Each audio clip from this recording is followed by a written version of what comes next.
തിരുവചനം തിരുവചനം. ഈശോ മിശിഹായ്ക്ക് സ്തുതിയായിരിക്കട്ടെ. പരിശുദ്ധ അമ്മയുടെ മാധ്യസ്ഥം നമുക്ക് ഒരുമിച്ച് പ്രാർത്ഥിക്കാം. ദൈവകൃപ നിറഞ്ഞ മറിയമേ സ്വസ്തി, കർത്താവ് അങ്ങയോട് കൂടെ സ്ത്രീകളിൽ അങ്ങ് അനുഗ്രഹിക്കപ്പെട്ടവളാകുന്നു. അങ്ങയുടെ ഉദരത്തിൻ്റെ ഫലമായി ഈശോ അനുഗ്രഹിക്കപ്പെട്ടവനാകുന്നു. പരിശുദ്ധ മറിയമേ തമ്പുരാൻ്റെ അമ്മേ, പാപികളായി ഞങ്ങൾക്ക് വേണ്ടി ഇപ്പോഴും ഞങ്ങളുടെ മരണസമയത്തും തമ്പുരാനോട് അപേക്ഷിച്ച് കൊള്ളണമേ. പിതാവിനും പുത്രനും പരിശുദ്ധാത്മാവിനും സ്തുതി, അതിലെ പോലെ ഇപ്പോഴും എപ്പോഴും എന്നേക്കും. ആമേൻ. ഈശ്വരേറ്റം സ്നേഹിക്കപ്പെട്ട സഹോദരരെ, സാമുവേലിൻ്റെ 1-ാം പുസ്തകത്തിൽ 24-ാം അധ്യായത്തിൽ 1 മുതൽ 7 വരെയുള്ള വചനങ്ങൾ നമുക്ക് ശ്രദ്ധിക്കാം. ഫിലിസ്ത്യരെ തുരത്തിയതിന് ശേഷം മടങ്ങി വന്നപ്പോൾ ദാവീദ് എൻഗേദിയിലെ മരുഭൂമിയിലുണ്ടെന്ന് സാവൂളിന് അറിവ് കിട്ടി. ഉടനെ അവൻ ഇസ്രായേലിൽ നിന്നും തിരഞ്ഞെടുത്ത 3000 പേരെ കൂട്ടിക്കൊണ്ട് ദാവീദിനെയും അനുചരന്മാരെയും അന്വേഷിച്ച് കാട്ടാടിൻ പാറകളിലേക്ക് പോയി. അവൻ വഴിയരികിലുള്ള ആലകളിലെത്തി. അവിടെ ഒരു ഗുഹയിൽ വിസർജനത്തിനായി കടന്നു. അതേ ഗുഹയുടെ ഉള്ളറകളിലായിരുന്നു ദാവീദും അനുയായികളും ഒളിച്ചിരുന്നത്. ദാവീദിനോട് അനുയായികൾ പറഞ്ഞു, ഞാൻ നിൻ്റെ ശത്രുവിനെ നിൻ്റെ കയ്യിൽ ഏൽപ്പിക്കും, നിനക്ക് ഇഷ്ടമുള്ളത് അവനോട് ചെയ്യാം എന്ന് കർത്താവ് അങ്ങയോട് പറഞ്ഞിരുന്ന ദിവസം, ആ ദിവസം ഇതാണ്. ദാവീദ് എഴുന്നേറ്റ് സാവൂളിൻ്റെ മേലങ്കിയുടെ അറ്റം പതുക്കെ മുറിച്ചെടുത്തു. അതോർത്ത് അവൻ പിന്നീട് വ്യസനിച്ചു. അവൻ അനുയായികളോട് പറഞ്ഞു, എൻ്റെ യജമാനെതിരെ കൈ ഉയർത്തുവാൻ അവിടുന്ന് ഇടവരുത്താതിരിക്കട്ടെ, എന്തെന്നാൽ അവൻ കർത്താവിൻ്റെ അഭിഷിക്തനാണ്. ഇങ്ങനെ പറഞ്ഞ ദാവീദ് തൻ്റെ അനുയായികളുടെ മേൽ നിയന്ത്രണം ചെലുത്തി സാവൂളിനെ ആക്രമിക്കാൻ അനുവദിച്ചില്ല. സാവൂൾ ഗുഹയിൽ നിന്നിറങ്ങി തൻ്റെ വഴിക്ക് പോയി. പഴയ നിയമത്തിൽ ദാവീദിൻ്റെ ജീവിതത്തിലെ വളരെ തിളക്കമാറുന്ന ഒരു രംഗം ഇവിടെ നമ്മൾ ശ്രദ്ധിക്കുകയാണ്. സാവൂൾ രാജാവ് ദാവീദിനോടുള്ള അസൂയ മൂത്ത് ദാവീദിനെ വധിക്കാനായിട്ട് അന്വേഷിച്ച് നടക്കുന്നു. ദാവീദ് ഒരു പ്രത്യേക സ്ഥലത്തുണ്ടായി എന്ന് കേൾക്കുമ്പോൾ 3000-ഓളം വരുന്ന ആൾക്കാരെയും കൂട്ടി ദാവീദിനെ മഹാരാജാവ് വേട്ടയാടുകയാണ്. അങ്ങനെ ദാവീദിനെ വേട്ടയാടി മറഞ്ചെരുവിലൂടെ വരുമ്പോൾ രാജാവായ സാവൂള് പ്രാഥമിക ആവശ്യത്തിനായിട്ട് ഒരു ഗുഹയിൽ കയറി. അവിടെ അദ്ദേഹം ആയിരിക്കുമ്പോൾ ഇവിടെ നമ്മൾ ശ്രദ്ധിച്ചല്ലോ, ആ ഗുഹയുടെ ഉള്ളറകളിലായിരുന്നു ദാവീദ് ഏതാനും അനുചരന്മാരുമായിട്ട് ഒളിച്ച് പാർത്തിരുന്നത്. അവർ കണ്ടു സാവൂൾ രാജാവ് ഈ ഗുഹയ്ക്കകത്തേക്ക് കയറി പ്രാഥമിക ആവശ്യം നിർവഹിക്കുന്നത്. അപ്പോൾ കൂടെയുള്ള ആൾക്കാർ ദാവീദിനോട് പറഞ്ഞു, ഇതാ ഒരു ബുദ്ധിമുട്ടുമില്ല, ദൈവമാണ് നിൻ്റെ ശത്രുവായ സാവൂളിനെ നിൻ്റെ കൈ കൊണ്ട് തന്നിരിക്കുന്നത്, വളരെ എളുപ്പത്തിൽ അവനെ അരിഞ്ഞു വീഴ്ത്താം, കൊന്നുകളാം. പക്ഷെ ദാവീദിൻ്റെ മറുപടി വളരെ ശ്രദ്ധേയമാണ്. ദാവീദ് പറഞ്ഞു, ഞാൻ ഒരിക്കലും അങ്ങനെ ചെയ്യില്ല. എൻ്റെ രാജാവാണ്, ദൈവത്തിൻ്റെ അഭിഷിക്തനാണ്, ഞാൻ ഒരിക്കലും രക്തം ചൊരിയില്ല. എങ്കിലും രാജാവ് ചെന്ന് അദ്ദേഹത്തിൻ്റെ മേലങ്കിയുടെ ഒരറ്റം അദ്ദേഹം അറിയാതെ വാളുകൊണ്ട് മുറിച്ച് കൈപ്പിടിച്ചു. എന്നിട്ട് സാവൂൾ പുറത്തിറങ്ങി പോയി കഴിയുമ്പോൾ ദാവീദ് ഗുഹയുടെ മുൻവശത്തേക്ക് വന്നിട്ട് മല ഇറങ്ങിപ്പോകുന്ന സാവൂൾ രാജാവിനെ പുറകിൽ നിന്നും ഉച്ചത്തിൽ വിളിക്കുന്നുണ്ട്. എന്നിട്ട് ഈ തുണിക്കഷ്ണം ഉയർത്തി കാണിച്ചുകൊണ്ട് ദാവീദ് പറയും, മഹാരാജാവേ, അങ്ങ് എന്തിനാണ് നിസ്സാരനായി എന്നെ വധിക്കാൻ വേണ്ടി അങ്ങ് തന്നെ നേരിട്ട് ഇത്ര ആൾക്കാരെ കൂട്ടി ഇങ്ങനെ ഈ മലയിലൂടെ അറിഞ്ഞ് നടക്കുന്നത്? ഞാൻ അങ്ങയ്ക്കെതിരെ എന്ത് തെറ്റ് ചെയ്തു? എനിക്കൊന്ന് വേണമെങ്കിൽ അങ്ങയെ വളരെ എളുപ്പത്തിൽ അരിഞ്ഞു വീഴ്ത്താമായിരുന്നു. പക്ഷെ ഞാൻ അങ്ങനെ ചെയ്യില്ല, എൻ്റെ മനസ്സാക്ഷിയെ സമ്മതിക്കില്ല. ഇത് കണ്ടോ, അങ്ങയുടെ മേലങ്കിയുടെ അറ്റമാണ് ഈ എൻ്റെ കയ്യിലിരിക്കുന്നത് എന്ന് ദാവീദ് പറയുമ്പോൾ സാവൂൾ രാജാവ് അവിടെ മുട്ടുകൊത്തി, ദാവീദേ, നിന്നിലെ നന്മ ഞാനത് അംഗീകരിക്കുന്നു, എന്നോട് ക്ഷമിക്കണം എന്ന് പറഞ്ഞ് പരസ്യമായിട്ട് മാപ്പ് ചോദിച്ച സംഭവം കാണുന്നുണ്ട്. നമ്മളിപ്പോൾ ഈ വചനം ശ്രദ്ധിക്കുന്നത് നമ്മൾ മറ്റൊരു കാര്യത്തിന് വേണ്ടിയിട്ടാണ്. ഈ ദിവസങ്ങളിൽ നമ്മൾ ഈ വേദിയിൽ നമ്മൾ ഏതാനും സെഷനുകൾ നമ്മൾ കാണുകയാണ് തലമുറകളുടെ വിശുദ്ധീകരണത്തെക്കുറിച്ച്. തലമുറകളിലൂടെ കടന്നു വരാവുന്ന ദുസ്വാധീനങ്ങൾ, ഇത് നമ്മൾ ഗൗരവത്തിൽ ശ്രദ്ധിക്കേണ്ട കാര്യം തന്നെയാണ്. പലപ്പോഴും തലമുറകളുടെ ശാപം, പിതാക്കന്മാർ ചെയ്ത പാവം മക്കളെ ഉപദ്രവിക്കുന്നു, ഞെരുക്കുന്നു, ഇങ്ങനെയൊക്കെ പറഞ്ഞുകൊണ്ടുള്ള ചില അതിര് കടന്ന പരാമർശനങ്ങൾ മൂലം ഈ ഒരു മേഖലയെപ്പറ്റി ചിന്തിക്കുമ്പോഴൊക്കെ നമുക്കൊരു അസ്വസ്ഥത അല്ലെങ്കിൽ ഒരു ഭാരപ്പെടുത്തുന്ന അവസ്ഥ ഉണ്ടാകാറുണ്ട്. പക്ഷെ നമ്മൾ കാര്യങ്ങളിലേക്ക് നമ്മൾ വ്യക്തതയോടെ നോക്കുമ്പോൾ അങ്ങനെയല്ല. നാം ഓരോരുത്തരും നമ്മുടെ കുടുംബങ്ങളിലേക്ക് ദൈവത്തിൻ്റെ കാരുണ്യം അറിഞ്ഞുകൊണ്ട് ഇറക്കിച്ചെന്ന് ഏശയ്യ 61:4 വാക്യത്തിൽ പറയുന്ന പോലെ തലമുറകളായി ഉണ്ടായ വിനാശങ്ങൾ പരിഹരിക്കേണ്ടതായിട്ടുണ്ട്. അങ്ങനെ തലമുറകളായി വിനാശങ്ങൾ ഉണ്ടായിട്ടില്ലാത്ത ഒരു കുടുംബവും നമുക്കാർക്കും ഇല്ല എന്ന് നമ്മൾ എളിമയോടെ അംഗീകരിക്കണം. ഈ വേദിയിൽ നമ്മൾ ഈശോയുടെ തന്നെ വംശാവലിയിലെ തലമുറകളിലെ തായ് വഴികളിലെ ചില തലമുറകൾ നമ്മൾ ശ്രദ്ധിക്കുകയായിരുന്നല്ലോ. ദാവീദിൻ്റെ കാലഘട്ടം, ദാവീദിന് മുകളിലുള്ള ഒരു 4 തലമുറ, ദാവീദിന് ശേഷമുള്ള ഒരു തലമുറ, അങ്ങനെ ഒരു 5-6 തലമുറകളെ നമ്മൾ സാമുവേലിൻ്റെ പുസ്തകത്തിലും റൂത്തിൻ്റെ പുസ്തകത്തിലും രാജാക്കന്മാരുടെ 1-ാം പുസ്തകത്തിലൊക്കെ ആയിട്ട് നമ്മൾ ഈ ദിവസങ്ങൾ നിരീക്ഷിക്കുന്നുണ്ട്. അത് നമുക്ക് ചില വചനബോധ്യങ്ങൾ എടുക്കാൻ വേണ്ടിയിട്ടാണ്. അവിടെ നമ്മൾ കാണുകയാണ്, ദാവീദ് എന്ന വ്യക്തി വലിയ ദൈവ അനുഭവത്തിൽ നിറഞ്ഞു നിൽക്കുന്ന ഒരു കുടുംബത്തിൻ്റെ അംഗമായിരുന്നു. ബോവാസ് റൂത്തും ഒരുപാട് നന്മയുള്ള കുടുംബം, മറ്റുള്ളവരുടെ വലിയ ബഹുമാനവും ആദരവും. പക്ഷേ അദ്ദേഹത്തിന് രാജസ്ഥാനം കിട്ടി കൊട്ടാരത്തിൻ്റെ ജീവിതമെല്ലാം വന്നു കഴിഞ്ഞപ്പോഴേക്കും ആ ചിട്ടയെല്ലാം മറന്ന് അദ്ദേഹം അധപതിച്ചു, ഒരുപാട് തിന്മയിലേക്ക് പോയി. അദ്ദേഹം ചെയ്യുന്ന 2 പ്രധാനപ്പെട്ട തിന്മകൾ നമ്മൾ ശ്രദ്ധിച്ചതാണ്. ഊറിയായുടെ ഭാര്യയെ അപഹരിച്ച് വ്യഭിചാരം ചെയ്യുന്നു, പിന്നെ ഊറിയായെ വധിക്കുന്നു. ആ വ്യഭിചാരത്തിൻ്റെയും കൊലപാതകത്തിൻ്റെ 2 തിന്മകൾ അതുവഴിയായിട്ട് നിൻ്റെ കുടുംബത്തിൽ ഇതാ പതിഞ്ഞിരിക്കുന്നു എന്ന് നാഥാൻ പ്രവാചകൻ ശക്തമായിട്ട് താക്കീതോട് സംസാരിക്കുന്നത് 2 സാമുവേൽ 12-ാമത്തെ അധ്യായത്തിൽ നമ്മൾ ഈ വേദിയിൽ ശ്രദ്ധിച്ചതാണ്.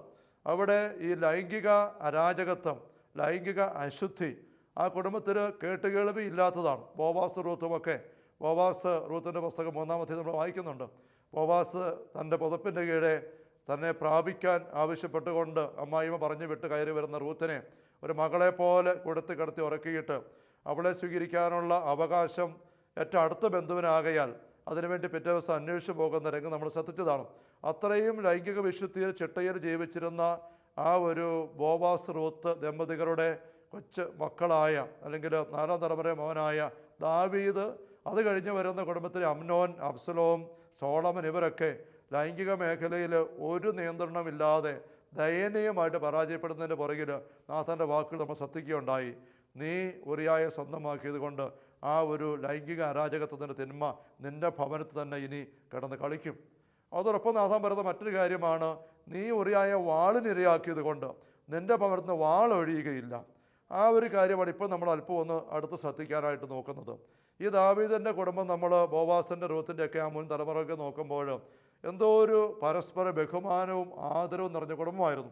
ഇപ്പോൾ നമ്മൾ ശ്രദ്ധിച്ചതായ രംഗം തന്നെ, ദാവീദിന് അദ്ദേഹത്തിൻ്റെ ജീവനെ വേട്ടയാടുന്ന സാവൂൾ രാജാവിനെ വളരെ സുഖകരമായിട്ട് അരിഞ്ഞു വീഴ്ത്താനുള്ള അവസരം തമ്പുരാൻ തന്നെ കൊണ്ടു തരുന്നതാണെന്ന് സുഹൃത്തുക്കൾ പറഞ്ഞിട്ട് പോലും ഒരു ബുദ്ധിമുട്ടും കൂടാതെ അരിഞ്ഞു വീഴ്ത്താമായിരുന്നു. തന്നെ കൊല്ലം നോക്കി നടക്കുക രാജാവ്, എന്നിട്ട് പോലും അരിഞ്ഞു വീഴ്ത്താൻ മനസ്സ് വരാതെ അത്ര ഹൃദയത്തിന് മനസാക്ഷിയുടെ ആ ഒരു ഡെലിക്കേറ്റ്നെസ്, ഒരു മൃദുഭാവം നഷ്ടപ്പെടാത്ത അവസ്ഥ നമ്മൾ ദാവീദിനെ കാണുകയാണ്. കൊല്ലുക എന്ന് പറഞ്ഞ് ദാവീദിന് പറ്റുകയില്ല, രക്തം ചൊരിയാൻ മനസ്സില്ല. അതുപോലത്തെ ഒരു ഉള്ളമാണ് ദാവീദിന് ആ അവസരത്തിലുള്ളത്. അത് കിട്ടിയത് അദ്ദേഹത്തിൻ്റെ പൂർവികർ വഴിയായിട്ടാണ്.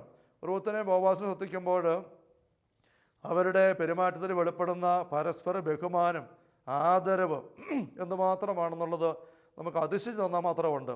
റൂത്തിനെ പറ്റി നമ്മൾ സൂചിപ്പിക്കുകയുണ്ടായി. ഭർത്താവ് മരിച്ചു, മക്കളില്ല, അമ്മായിയമ്മ വിധവ. ആ അമ്മായിയമ്മ മോവാബ് ദേശത്ത് സ്വന്തം നാട്ടിലേക്ക് ബദലവിലേക്ക് പോരുമ്പോൾ റൂത്ത് സ്വന്തം ജീവിതവും ഭാവിയും എല്ലാം ഉപേക്ഷിച്ച് ആ അമ്മായിയമ്മയെ ശുശ്രൂഷിക്കാൻ വേണ്ടി മാത്രം കൂടെ പോരുകയാണ്. മറ്റുള്ളവർക്ക് കൊടുക്കുന്ന പരിഗണന മനോഹരമായിട്ട് കാണാൻ പറ്റും. വീണ്ടും അമ്മായിയമ്മ പറയുന്നു റൂത്തിനോട്, റൂത്തിൻ്റെ പുസ്തകം 3 നമ്മൾ സൂചിപ്പിച്ചതുപോലെ, ബോവാസിൻ്റെ പക്കൽ ചെന്ന് അവൻ നിന്നെ പ്രാപിക്കട്ടെ, നിനക്കൊരു കുഞ്ഞുണ്ടാവട്ടെ. മോശയുടെ അനുശാസനം അനുസരിച്ച് അവൾക്ക് വേണേൽ പറയാം, ഞാനൊരു മൊവാബെ സ്ത്രീയാണ്, യഹൂദയുടെ ആചാരമൊന്നും എനിക്ക് വേണ്ട, ഞാൻ അമ്മയെ നോക്കാം, പക്ഷേ എനിക്കൊരു ഭർത്താവിനെ അമ്മ സംഘടിപ്പിച്ചതാണ്, എന്നെ വിവാഹം ചെയ്യിപ്പിച്ച് ഞാൻ അങ്ങനെ ജീവിച്ചു കൊള്ളാം. അങ്ങനെ സ്വന്തമായിട്ട് ഭർത്താവിനെ അവൾക്ക് വേണ്ടി ഡിമാൻഡ് ചെയ്യാം. പക്ഷെ അതിന് അവൾ നിർബന്ധം പിടിക്കാതെ അവിടെ ജീവിതവും ഭാവിയും എല്ലാം അവഗണിച്ചുകൊണ്ട് ആ കുടുംബത്തിന് വേണ്ടി അമ്മായിമ്മയ്ക്ക് വേണ്ടി അവൾ നിലകൊള്ളുകയാണ്. അങ്ങനെ അവൾ ബോവാസിൻ്റെ അടുക്ക ചെല്ലുന്നത് പോലും. ബോവാസിനെ കുറിച്ചും പറയുന്നത്, ജോലിക്കാരുടെ പക്കലേക്കൊക്കെ ബോവാസ് വയലിലേക്ക് വരുന്ന രംഗം റൂത്തിൻ്റെ 2-ാം അധ്യായത്തിൽ കാണാൻ പറ്റും. രാവിലെ ജോലിക്കാരിങ്ങനെ കൊയ്യുന്നു, ബാർലി കൊയ്യുന്നു. ബോവാസ് അങ്ങോട്ട് കടന്നു വരുന്നു നഗരത്തിൽ നിന്നും. വരുമ്പോൾ ബോവാസ് അവരെ അഭിവാദനം ചെയ്യുന്നുണ്ട്. കർത്താവ് നിങ്ങളോട് കൂടെ എന്ന് പറഞ്ഞ് അഭിവാദനം ചെയ്യുന്നു. ജോലിക്കാരാകട്ടെ തിരിച്ച് കർത്താവ് അങ്ങേ അനുഗ്രഹിക്കട്ടെ എന്ന് പ്രത്യഭിവാദനം ചെയ്യുന്നുവെന്ന് 2-ാം അധ്യായം 4-ാം വാക്യത്തിൽ റൂത്തിൻ്റെ പുസ്തകം വായിക്കുകയാണ്. അങ്ങനെ ജോലിക്കാരോട് പോലും ഇതുപോലെ ഒരു ദൈവിക മനോഭാവത്തോടെ ഇടപെടാൻ സാധിക്കുന്ന ഒരു ബന്ധം ബോവാസിനുണ്ടായിരുന്നു. കാലാവറുക്കാനായിട്ട് റൂത്ത് അവിടെ ആദ്യമായിട്ട് ചെല്ലുമ്പോൾ കാലാവറുക്കാൻ വരുന്നവരെയൊന്നും പ്രധാനപ്പെട്ട കൊയ്ത്ത് നടക്കുന്ന വണ്ടത്തിലേക്ക് കടത്തുകയില്ല. കറ്റ ചുമന്ന് മാറ്റി കഴിഞ്ഞ് മാത്രം മിച്ചമുള്ള പിറക്കാൻ വേണ്ടി അവർ കടന്നു വരാം. പക്ഷേ ബോവാസ് റൂത്തിൻ്റെ ദയനീയാവസ്ഥ കാണുമ്പോൾ അവളോട് പറയുന്നു, നിന്റെ ജോലിക്കാരുടെ കൂടെ നടന്ന് ഈ കാലാ പെറുക്കിക്കൂ എന്ന് മാത്രമല്ല, അവൾക്ക് വിശക്കുമ്പോൾ ദാഹിക്കുമ്പോൾ ഭക്ഷിക്കാനും കുടിക്കാനും ഒക്കെ ജോലിക്കാർക്കുള്ള ഭക്ഷണം അപ്പവും മലരും വീഞ്ഞും ഒക്കെ അവർക്ക് കൊടുക്കുന്നു. എന്ന് മാത്രമല്ല, വീണ്ടും അവൾ കാലാപറക്കാൻ നീങ്ങുന്ന കാണുമ്പോൾ ജോലിക്കാരോട് പറയുന്നുണ്ട്, അവർ കറ്റകളുടെ ഇടയൊന്നും പെറുക്കിക്കോട്ടെ. എന്ന് മാത്രമല്ല, അവൾ പെറുക്കി വരുന്ന കാണുമ്പോൾ നിങ്ങൾ കറ്റ ചുമന്നുകൊണ്ട് പോരാൻ ചെല്ലുമ്പോൾ ആ കറ്റയിൽ നിന്ന് കുറച്ച് കതിരുകൾ വലിച്ചൂരി ഇട്ടിട്ട് പോരെ, അങ്ങനെ അവൾക്ക് ഇഷ്ടം പോലെ കിട്ടട്ടെ. അങ്ങനെ ഔദാര്യത്തിൻ്റെ ഒരു നല്ല ഉദാഹരണം, അതുപോലെ തന്നെ മറ്റുള്ള ബഹുമാനം, പരിഗണന, അങ്ങനെയെല്ലാം. അപ്പോൾ ആ ചിട്ടയുടെ ഒരു മനോഹരമായ അവസ്ഥ നമ്മൾ ബോവാസിൽ റൂത്തിൽ കാണുകയാണ്. ആ നന്മയാണ് നമ്മൾ ദാവീദ് നിറഞ്ഞു നിൽക്കുന്നതായിട്ട് കാണുന്നത്. ഈ സാവൂളിനെ കൈ കെട്ടിയിട്ട് ഗുഹയിൽ കൈ കെട്ടിയിട്ടും കൊല്ലാതെ വിടുന്നതിന്. അങ്ങനെ ഒരു രക്തച്ചൊരിച്ചിലോ ഒരു ഉപദ്രവിക്കലോ ചീത്ത വിളിക്കലോ വഴക്കോ പിണക്കമോ ഒന്നുമില്ലാതെ ദൈവരാജ്യ അനുഭവത്തിലുള്ള വിശുദ്ധമായ കുടുംബം. ആ കുടുംബത്തിലാണ് ദാവീദ് രാജാവായി അധപതനം കയറി വരുന്നത്. നമ്മൾ ഈ ദിവസം ശ്രദ്ധിച്ചതുപോലെ ദാവീദ് ഊറിയയുടെ ഭാര്യയിൽ അല്ലെങ്കിൽ താല്പര്യമെടുത്തിട്ട് അവളെ കൊട്ടാരത്തിൽ വിളിച്ചു വരുത്തി അവളെ ബലാത്കാരം ചെയ്യുന്നു, പ്രാപിക്കുന്നു. അത് മൂടി വെക്കാൻ വേണ്ടി പിന്നെ ഉറിയായെ വിളിച്ച് അവളുടെ പക്കലേക്ക് വിടാൻ നോക്കുന്നു. അത് നടക്കാതെ വരുമ്പോൾ ഉറിയായെ കൊല്ലിക്കുന്നു. അങ്ങനെയുള്ള കാര്യങ്ങളെല്ലാം. ഉറിയായെ കൊല്ലിക്കുന്ന രംഗം നമ്മൾ 2 സാമുവേൽ 12 വായിക്കുമ്പോൾ അത് വളരെ ക്രൂരമായിട്ട് ദാവീദ് ചെയ്യുന്നത് നമുക്ക് കാണാനായിട്ട് സാധിക്കും. ഉറിയായെ ഭാര്യയുടെ പക്കലേക്ക് വിളിച്ചു വരുത്തിയിട്ട് വിടുമ്പോൾ ഉറിയ പോകുന്നില്ല. കാരണം യുദ്ധരംഗത്താണ് കൂട്ടുകാരെല്ലാം. കർത്താവിൻ്റെ വാഗ്ദാന പേടകം അവിടെയുണ്ട്. അതുകൊണ്ട് രാജാവ് വിളിച്ചിട്ടാണ്, രാജാവ് അനുവദിച്ചിട്ടാണെങ്കിൽ പോലും ഒരു രാത്രി പോലും ഭാര്യയുടെ പക്കൽ പോയി ഒന്ന് സ്വസ്ഥമായി വിശ്രമിക്കാനും സുഖമായിട്ട് കഴിയാനും മനസ്സ് വരുന്നില്ല. അതുകൊണ്ട് ഉറിയ അതിന് തയ്യാറാകാതെ ഇരിക്കുമ്പോൾ ദാവീദ് ചെയ്യുന്നത് ഈ ഉറിയായി യുദ്ധകളത്തേക്ക് തിരിച്ചയക്കുകയാണ്. തിരിച്ചു പോകുന്ന ഉറിയയുടെ കയ്യിൽ 2 സാമുവേൽ 11 14-ാം വാക്യം, രാവിലെ ദാവീദ് ഉറിയയുടെ കൈവശം യോവാബിനൊരു എഴുത്ത് കൊടുത്തയച്ചു. അവൻ ഇങ്ങനെ എഴുതി, ഉഗ്രയുദ്ധം നടക്കുന്നിടത്ത് ഉറിയായെ മുന്നണിയിൽ നിർത്തുക, പിന്നെ അവന് വെട്ടേറ്റ് മരിക്കേണ്ടതിന് അവനെ വിട്ട് പിൻവാങ്ങുക. ഈ സ്വന്തം കൊലക്കുറിപ്പും കയ്യിൽ പിടിച്ചുകൊണ്ട് ഈ യുവാവായ ഭടൻ ഉറിയ യുദ്ധരംഗത്തേക്ക് ഓടുകയാണ്, രാജ്യത്തിന് വേണ്ടി, രാജാവിന് വേണ്ടി യുദ്ധം ചെയ്യാൻ. അങ്ങനെ ചെല്ലുന്ന ഈ ഭടൻ്റെ കയ്യിൽ നിന്ന് കുറിപ്പ് വാങ്ങി യോവാബ് സൈന്യാധിപൻ വായിച്ചു. ഞാൻ അടുക്കി കാണും, പക്ഷേ രാജാവിൻ്റെ കൽപ്പനയാണ്. ആ മനുഷ്യൻ അങ്ങനെ തന്നെ ചെയ്യുകയാണ്. ഉറിയായെ ഉഗ്രയുദ്ധം നടക്കുന്നിടത്ത് നിർത്തി വെട്ടയേറ്റ് മരിക്കേണ്ടതിന് വേണ്ടി തക്ക അവസരം വന്നപ്പം കൂടെയുള്ളവർ പിൻവാങ്ങി. അങ്ങനെ ഉറിയ വെട്ടയേറ്റ് മരിക്കുകയാണ്. ഇത് ദാവീദ് അറിഞ്ഞുകൊണ്ട് കൊല്ലുന്നതാണ്. അതേസമയം ഈ ദാവീദ് അതിനു മുമ്പ് നമ്മൾ കണ്ടു, സാവൂൾ രാജാവ് തൻ്റെ കയ്യിൽ കിട്ടിയിട്ടും വാളിന് ഇരയാക്കുന്നില്ല. അത് കാരണവന്മാർ വഴി കിട്ടുന്ന നന്മയാണ്. ആ നന്മയുള്ള ഈ മനുഷ്യൻ ഈ അവസരം വന്നപ്പോൾ തൻ്റെ ആസക്തികളെ തൃപ്തിപ്പെടുത്താൻ വേണ്ടി നോക്കി, തൻ്റെ തിന്മയെ മൂടി വെക്കാൻ വേണ്ടിയിട്ട് ഈ നിഷ്കളങ്കനായ നന്മ നിറഞ്ഞ രാജഭക്തനായ ഈ ഉറിയായെ നിഷ്കരണം അറുകൊലയ്ക്ക് ഇരയാക്കുകയാണ്. അങ്ങനെ വാളിന് ഇരയാക്കി. ഇത് ബാഹ്യമായിട്ട് എല്ലാവരുടെ മുമ്പിൽ മൂടി വെക്കാൻ ദാവീദ് വിജയിച്ചു വെക്കുന്നതിന്. പക്ഷേ ദൈവത്തിൻ്റെ മുമ്പിൽ 22-ാം വാക്യം പറയുന്നുണ്ട്, പക്ഷേ ദാവീദിൻ്റെ പ്രവൃത്തി കർത്താവിന് അനിഷ്ടമായി. അങ്ങനെയാണ് നാഥാനെ അയക്കുന്നത്. ഈ നാഥാൻ വന്നിട്ട് പറയുമ്പോൾ നമ്മൾ കണ്ടു കഴിഞ്ഞ കാര്യമാണ്, 2 തിന്മകളും നീ പ്രവർത്തിച്ചു എടുത്തു പറയുകയാണ്. ഒന്ന്, അമ്മോൻ്റെ വാളുകൊണ്ട് ഹിത്തനെ ഉറിയായി നീ കൊല്ലിച്ചു, അതുകൊണ്ട് നിൻ്റെ ഭവനത്തിൽ നിന്ന് വാൾ ഒഴിയുകയില്ല എന്ന് പറഞ്ഞു. പിന്നെ സംഭവിക്കുന്ന കാര്യങ്ങൾ നമ്മൾ ശ്രദ്ധിക്കുമ്പോൾ കാണാം. അമ്നോനും താമാറും 13-ാം അധ്യായത്തിൽ അമ്നോൻ സ്വന്തം പെങ്ങളെ താമാറിനെ അപമാനിച്ചു. താമാറിൻ്റെ സ്വന്തം ആങ്ങളാണ് അബ്സലോം. ഇതിൽ തകരുന്ന രോഷാകുലനായ അബ്സലോം ഈ അമ്നോനെ ഒരു രോമം കത്തിരിക്കൽ അവസരം വന്നപ്പോൾ മലയിലേക്ക് ആടുകളുടെ രോമം കത്തിരിക്കുന്നിടത്തേക്ക് വിളിച്ചു വരുത്തി.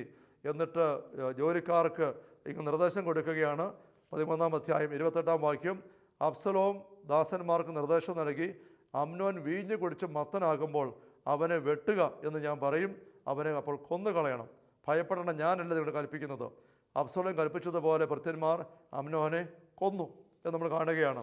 പിന്നീട് വീണ്ടും വായിച്ചു വരുമ്പോൾ 15-ാമത്തെ അധ്യായത്തിൽ അബ്സലോം തന്നെ ദാവീദിനെതിരെ, അപ്പനെതിരെ വാളെടുത്തിറങ്ങി. അപ്പനെ കൊല്ലാൻ നോക്കുകയാണ്, അപായപ്പെടുത്താൻ. മകനെ പേടിച്ച് ദാവീദ് കൊട്ടാരം വിട്ട് ഓടേണ്ടതായിട്ട് വരുന്നു. സ്വന്തം ഭവനത്തിൽ തന്നെ നിനക്ക് ഉപദ്രവം ഉണ്ടാക്കും. വാൾ ഒഴിയുകയില്ല, വാളങ്ങനെ രക്തം ചിന്തുകയാണ്. അങ്ങനെ ദാവീദിൻ്റെ അനുചരന്മാരും മകനായ അബ്സലോമിൻ്റെ അനുചരന്മാരും തമ്മിൽ വെട്ടിക്കൊല്ലുന്ന അവസ്ഥ. അതിൻ്റെ മൂർധന്യ അവസ്ഥയിൽ 18-ാമത്തെ അധ്യായത്തിൽ ഈ അബ്സലോമിനെ ദാവീദിൻ്റെ സൈന്യാധിപൻ യോവാബും മറ്റും കൂടി കൊല്ലുന്ന രംഗം നമ്മൾ കാണുകയാണ്. അബ്സലോം കവർക്കെടുത്തപ്പുറത്ത് കയറി ഓടിപ്പോകുമ്പോൾ 2 സാമുവേൽ 18:9 വാക്യങ്ങളിൽ ഇങ്ങർക്ക് നീണ്ട മുടിയുണ്ടായിരുന്നു. ഒരു ഓക്കുമരത്തിൻ്റെ ചുവട്ടിക്കൂടെ ഓടി പോകുമ്പോൾ ഈ മുടി ഓക്കുമരത്തിൻ്റെ കമ്പുകളിൽ ഉടക്കിയിട്ട് കഴുത ഓടിപ്പോയി ഇങ്ങനെ വായുവിൽ ആ മരത്തിൻ്റെ ചെല്ലിൽ തൂങ്ങിക്കിടന്നു.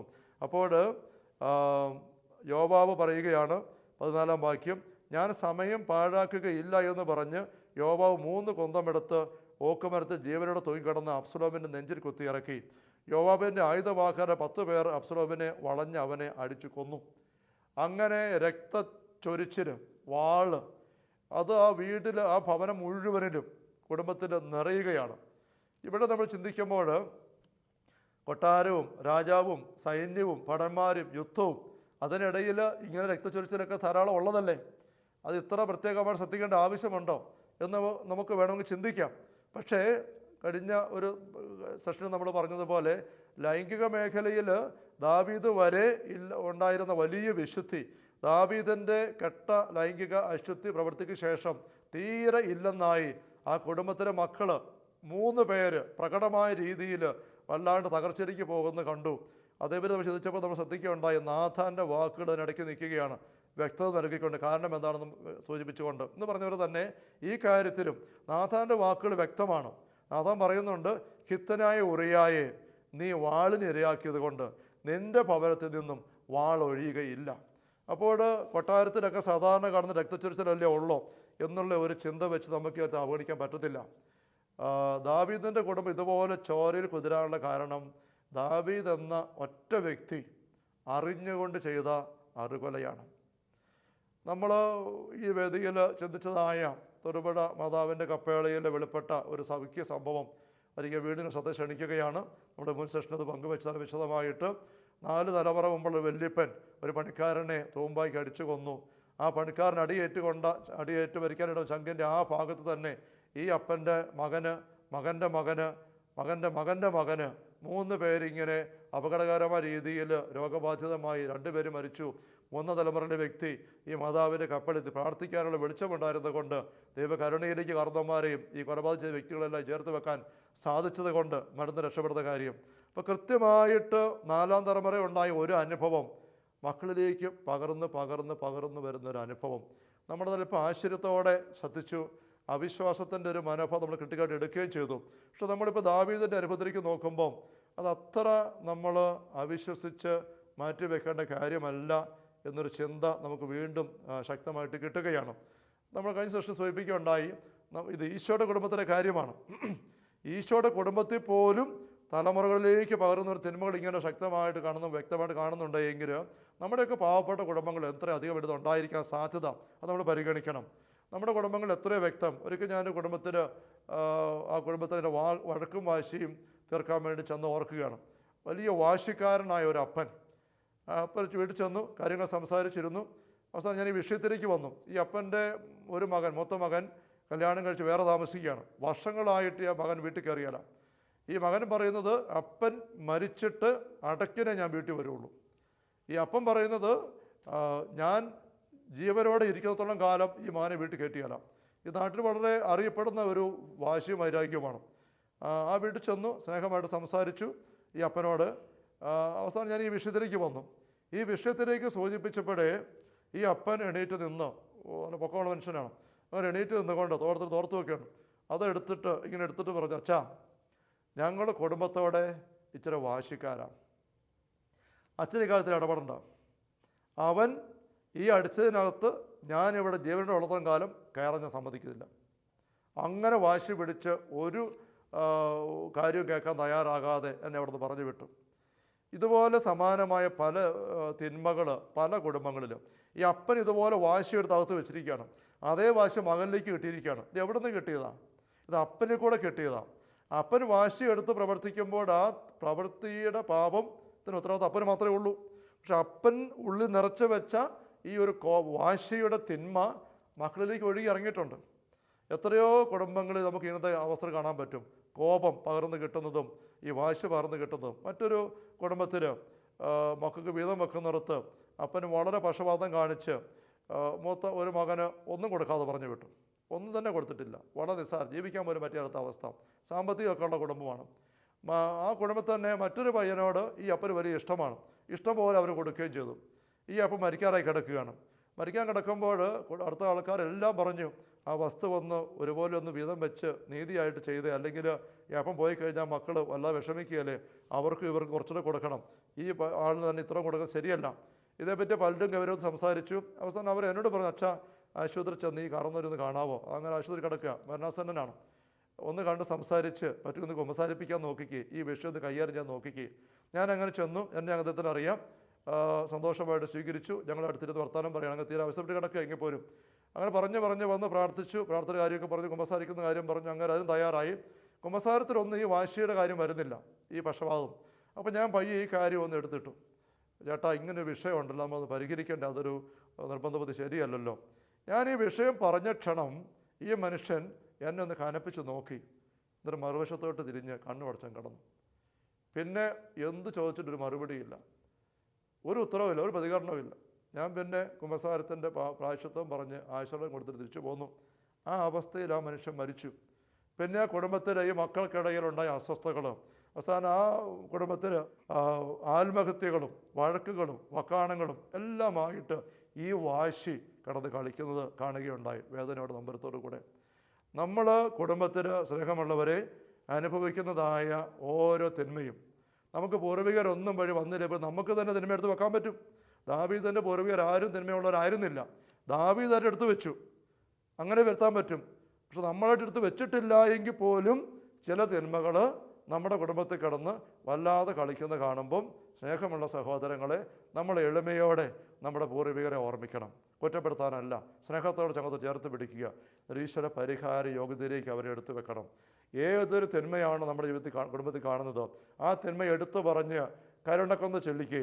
നിത്യപിതാവേ, ഞങ്ങളുടെ ലോകം മുഴുവൻ്റെയും പ്രത്യേകിച്ച് എൻ്റെ കുടുംബത്തിൽ ആവർത്തിച്ച് കാണുന്ന ഇന്ന തിന്മകൾ, ഇവയ്ക്ക് കാരണമായി എൻ്റെ പൂർവികർക്കിടയിൽ ആരെങ്കിലും വഴി വന്നിരിക്കാവുന്ന സകല തിന്മയ്ക്കും പരിഹാരമായി അങ്ങയുടെ വത്സല സുതനും ഞങ്ങളുടെ രക്ഷകനും കർത്താവുമായ ഈശോ മിശിഹായുടെ തിരുശരീരവും തിരുരക്തവും ആത്മാവും ദൈവത്വവും അങ്ങേക്ക് കാഴ്ച അർപ്പിക്കുന്നു എന്ന് പറഞ്ഞുകൊണ്ട് കരുണക്കൊന്ന് ചൊല്ലിക്കേ. അത് പുതിയ ഭക്തി ആയതുകൊണ്ടല്ല, ഈശ്വര ബലിക്ക് നമുക്ക് എപ്പം വേണേലും എന്തുമാത്രം ചേർന്ന് നിൽക്കാൻ അവസരം തരുന്നത് കൊണ്ടാണ്. അങ്ങനെ നമ്മൾ കരുണക്കൊന്ന് ചൊല്ലി അത് ഒരു കരുണക്കൊന്ന് രണ്ടൊന്നും പോരാ, നമ്മൾ സമയമെടുത്ത് കനത്ത മഴ നിന്ന് പെയ്താലേ ഉറവയുണ്ടാവുള്ളൂ എന്ന് പറഞ്ഞ പോലെ ആവർത്തിച്ച് 8, 9, 10 കരുണക്കൊന്ന് ഒരു ദിവസം, അങ്ങനെ ഒരു 9 ദിവസമോ ഒരു 21 ദിവസമോ ദാരിദ്ര്യ ഓർത്തുകൊണ്ടൊക്കെ അങ്ങനെ ചൊല്ലി, അല്ലെങ്കിൽ 33 ദിവസമോ 40 ദിവസമൊക്കെ ഒരു നോയമ്പെടുക്കുന്ന പോലെ, ഒരു പ്രാർത്ഥനാ യജ്ഞം പോലെ അങ്ങനെ ചെയ്ത് നീങ്ങുമ്പോൾ നമ്മൾ കാണും ഈ തലമുറകളായി കടന്നു വന്ന വിനാശങ്ങൾ പരിഹരിക്കപ്പെടുന്നത്. ലോകത്തിൻ്റെ മുഴുവൻ പാപം നീക്കുന്ന കുഞ്ഞാട് ഈശോയാണ്. ഏറ്റു പറയാത്ത ഒരു പാപവും ഈശോ ഏറ്റെടുക്കുകയില്ല, ഏൽപ്പിച്ചു കൊടുക്കണം. നമ്മുടെ വ്യക്തിഗത പാപങ്ങൾ മാത്രമല്ല, തലമുറകളിലൂടെ കടന്നു വരുന്ന തിന്മയുടെ ദുസ്വാധീനങ്ങളെ അതിനെയും ഏറ്റെടുക്കുന്നത് ഈശോയാണ്, ഈ കുഞ്ഞാടാണ്. അവിടത്തേക്ക് ഏൽപ്പിച്ചു കൊടുക്കണം. മരിച്ചുപോയ ശുദ്ധീകര ആത്മാക്കളോട് പ്രാർത്ഥിക്കാറുണ്ട്. അത് അവർക്ക് വേണ്ടി മാത്രമല്ല, നമുക്ക് വേണ്ടി കൂടിയാണ്. അവരുടെ ജീവിതത്തിലൂടെ തിന്മകളുടെ കടന്നു വന്ന പൈശാചികമായ അവസരങ്ങൾ നമ്മുടെ കുടുംബത്തിൽ തിന്മയുടെ അന്തരീക്ഷം വിതച്ചുകൊണ്ട് നിൽക്കുമ്പോൾ അതിൻ്റെ ഭാരം അവർക്കുമുണ്ട്. അവർക്കുടെ തിന്മയ്ക്ക് വേണ്ടി നമ്മൾ പ്രാർത്ഥിക്കുമ്പോൾ അവർക്ക് വിടുതൽ കിട്ടും, നമുക്കും അത് ഈ തിന്മയുടെ സ്വാധീനത്തിൽ വിടുതലായിട്ട് മാറുകയും ചെയ്യുന്നു. അവിടെ ഇങ്ങനെ പ്രാർത്ഥിക്കാനുള്ള ഒരു ബോധ്യം സ്നേഹമുള്ള സഹോദരങ്ങളെ നമുക്ക് എളിമയോടെ എടുക്കാം. നമ്മുടെ എല്ലാ പൂർവികരും നമുക്ക് സ്നേഹത്തോടെ ചേർത്ത് പിടിക്കാം. അവർക്ക് ഈശോയ്ക്ക് ഏൽപ്പിച്ചു കൊടുത്ത് പരിഹരിച്ചു പോകാൻ അവസരം കിട്ടാതെ പോയ തിന്മകളൊക്കെ മക്കളായ നമുക്ക് കർണമായുള്ള മനോഹരമായ ആഴമായ ആത്മാർത്ഥ സ്നേഹത്തിൻ്റെ അടയാളമായിട്ട് ഈശോയ്ക്ക് ഏൽപ്പിച്ചു കൊടുത്ത് വിടുതലിലേക്ക് നയിക്കാം. അവരും നമ്മളെ നന്ദിയോടുകൂടെ നിത്യതയിൽ എന്ന് ഓർക്കാൻ അത് ഇടവരുത്തുകയും ചെയ്യും. നമ്മുടെ കുടുംബത്തിന് സാമ്പത്തികവും ഭൗതികവും അല്ല ആത്മീയ തലങ്ങളിലെല്ലാം വലിയ അഭിവൃദ്ധി വരുന്നത് നമ്മൾ കാണുകയും ചെയ്യും. നമുക്കൊരു നിമിഷം തിരുസന്നിധിയിൽ പ്രാർത്ഥിക്കാം. കർത്താവായ ഈശോയെ, വിശുദ്ധ ഗ്രന്ഥത്തിൽ ഞങ്ങൾക്ക് വേണ്ടി രേഖപ്പെടുത്തപ്പെട്ട് നൽകിയിരിക്കുന്ന അങ്ങയുടെ വംശാവലി വിവരണങ്ങളിൽ ഏതാനും തലമുറകളിലേക്ക് ഞങ്ങൾ ഈ നാളുകളിൽ സൂക്ഷ്മമായിട്ട് ശ്രദ്ധിക്കുകയായിരുന്നല്ലോ. ദാവീദിൻ്റെ കാലഘട്ടം ഞങ്ങൾ വീണ്ടും വീണ്ടും ശ്രദ്ധിക്കുന്നു. 2 തിന്മകൾ അദ്ദേഹം അറിഞ്ഞുകൊണ്ട് ചെയ്തപ്പോൾ ആ തിന്മകളിൽ ആ കുടുംബം കുതിർന്ന് അദ്ദേഹത്തിൻ്റെ മക്കളിൽ പിന്നീടുള്ള കാലഘട്ട തലമുറകളിൽ ആ തിന്മ എന്തുമാത്രം ഉപദ്രവം ചെയ്തു എന്ന് ഞങ്ങൾ ശ്രദ്ധിക്കുന്നു. കർത്താവേ, ദാവീദിന് അങ്ങയുടെ പരിഹാര ബലിയുടെ സഹായമില്ലായിരുന്നു. ഇന്ന് സഭയിലൂടെ അങ്ങ് ഞങ്ങൾക്ക് ആ വലിയ ആത്മീയ സഹായം ഒരുക്കി വച്ചിരിക്കുന്നല്ലോ. തള്ളക്കോഴി കുഞ്ഞുങ്ങളെ ചെറുകൾക്ക് ചേർക്കുന്ന പോലെ നിങ്ങൾ ചേർക്കാൻ എന്തുമാത്രം ഞാൻ ആഗ്രഹിച്ചുവെന്ന് അങ്ങ് യഹൂദരെ നോക്കി യോസേഫിനെ നോക്കി വിലപിച്ചു. ഞങ്ങളെ നോക്കി ഇന്ന് അങ്ങേക്ക് വിലപിക്കേണ്ടി വരുന്നുണ്ടോ എന്ന് ഞങ്ങൾ സംശയിക്കുന്നു. കാരണം ഞങ്ങളുടെ പൂർവികരിലൂടെ വന്നുപോയ തിന്മകൾ അങ്ങേക്ക് ഏൽപ്പിച്ചു തന്ന് ആ പാവം അഴുക്ക് മുഴുവൻ നീക്കിക്കളയുവാൻ ഞങ്ങൾ അങ്ങയെ അനുവദിക്കുന്നില്ല, അങ്ങയെ ഞങ്ങൾ സമീപിക്കുന്നില്ല. അതിൻ്റെ നൊമ്പരം ഈശോയെ അങ്ങ് അനുഭവിക്കുന്ന ഞങ്ങൾ തിരിച്ചറിയുന്നു. ഈ ബോധ്യം ഞങ്ങൾക്ക് തന്നതിന് നന്ദി. ഇത് മുതൽ കർത്താവെ, ഞങ്ങളുടെ എല്ലാ പൂർവികരെയും പ്രത്യേകിച്ച് ഞങ്ങളുടെ കുടുംബത്തിൽ ആവർത്തിച്ചും പലരിലായിട്ടും കാണുന്ന സകല തിന്മകൾക്ക് കാരണമായ സകല പാപ സംഭവങ്ങളെയും നിമിഷങ്ങളെയും കാരണക്കാരെ വ്യക്തികളെയും അങ്ങനെ കരുണയിലേക്ക് ചേർത്ത് വെച്ച് അങ്ങ് പൗഷ്ടികന വഴി ഞങ്ങൾക്ക് കരുണക്കൊന്ന് ചൊല്ലി ഞങ്ങൾ പ്രാർത്ഥിച്ചു കൊള്ളാം. ഈശോ ഞങ്ങളെ സഹായിക്കണമേ. കർത്താവായ ദൈവമേ, പരിശുദ്ധ കത്തോലിക്കാ സഭയിൽ എളിയ ദാസനെ കനിഞ്ഞു നൽകിയ ശുശ്രൂഷ പൗരോഗത്തിൻ്റെ അഭിഷേക അധികാരം അനുസരിച്ചും പാലാരൂപതയിലെ വാഗമൺ മൗണ്ടനുപ ധ്യാന കേന്ദ്രത്തിലെ നിയമനാധികാരം അനുസരിച്ചും ഈശോയെ ഈ മക്കളുടെ മേൽ അങ്ങയുടെ ക്രൂശ് രൂപം ഉയർത്തിക്കൊണ്ട് ദാസൻ പ്രാർത്ഥിക്കുന്നു. ഈ നിമിഷങ്ങളിൽ കേട്ട വചനത്തെ തുറവയോടെ സ്വീകരിച്ച് അതനുസരിച്ച് ജീവിതത്തിൽ തലമുറകളിലേക്കുള്ള വിശുദ്ധീകരണം നേടിയെടുക്കുവാൻ ആഗ്രഹിച്ചും തീരുമാനിച്ചും ആയിരിക്കുന്ന മക്കളുടെ മേൽ ഈ ആശീർവാദം വഴി സമൃദ്ധമായ കൃപ ഒഴുകി നിറയട്ടെ. കർത്താവ് യേശു മിശിഹായുടെ സമൃദ്ധമായ കൃപയും അനുഗ്രഹങ്ങളും പിതാവായ ദൈവത്തിൻ്റെ അവർണ്ണനീയമായ സ്നേഹവും പരിശുദ്ധാത്മാവായ ദൈവത്തിൻ്റെ നിരന്തരമായ സാന്നിധ്യ സഹവാസവും സ്നേഹമുള്ളവരെ നാം ഓരോരുത്തരുടെ കൂടെ ഉണ്ടായിരിക്കട്ടെ, ഇപ്പോഴും എപ്പോഴും എന്നേക്കും. ആമേൻ. ഈശോ മിശിഹായ്ക്ക് സ്തുതിയായിരിക്കട്ടെ.